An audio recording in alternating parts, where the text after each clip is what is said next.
Hello, my name is Ben Lovegrove, and in this video I'm going to describe some of the highlights of the 2019 Goodwood Revival.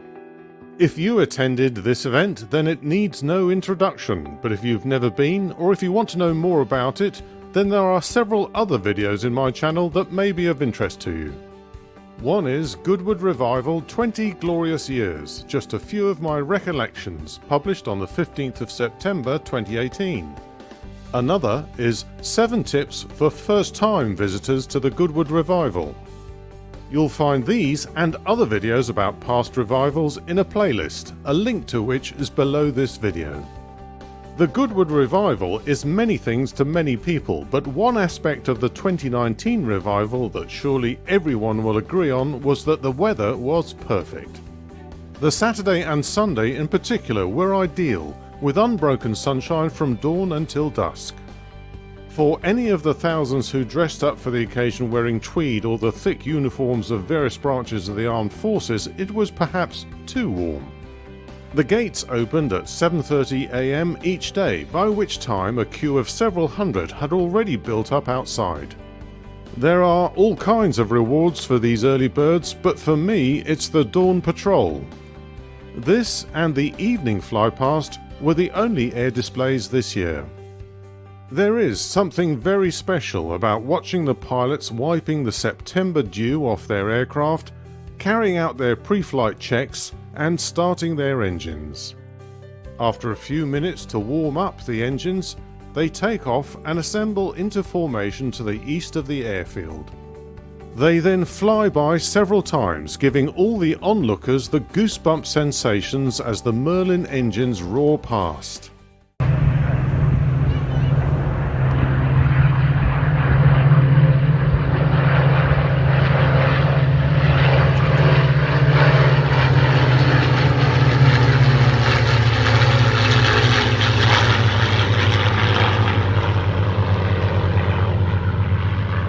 After some gentle aerobatics and a few more passes, the aircraft land, taxi in and shut down.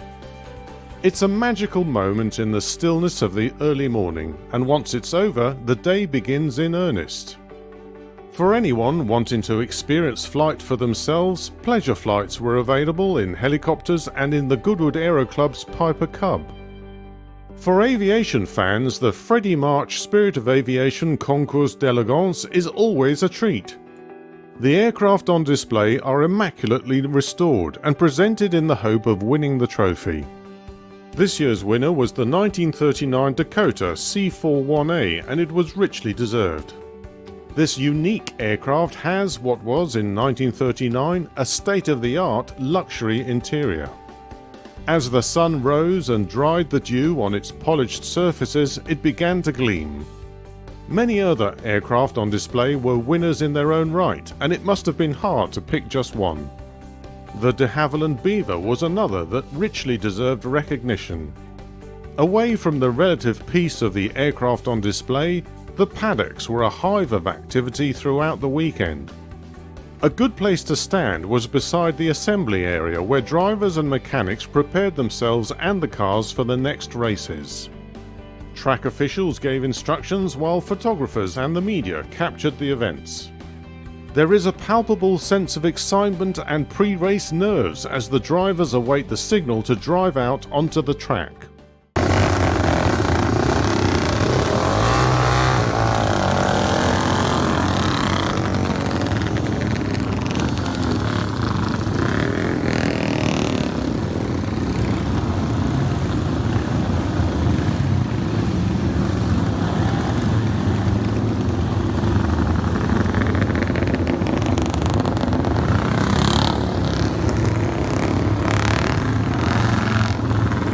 Another ideal location to stand is in front of the start line grandstand.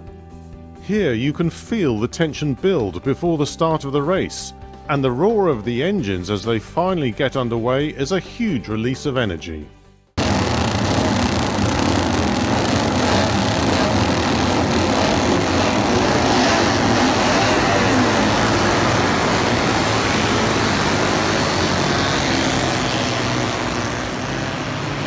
Not only can you watch the start and finish here, but it's also a straight at which the cars and bikes pick up speed, having just passed through the chicane. Not all the engines are petrol driven, however. Some rely on the sheer will and muscle power of very young drivers. The racing can keep you entertained all day, and for some fans that's all they want from the revival. They settle into a seat at Madgwick Corner or the Lavant Straight and spend the entire day following each race. But of course, the revival is so much more than the races. There's the over-the-road area with its fun fair, and this year an open-air cinema.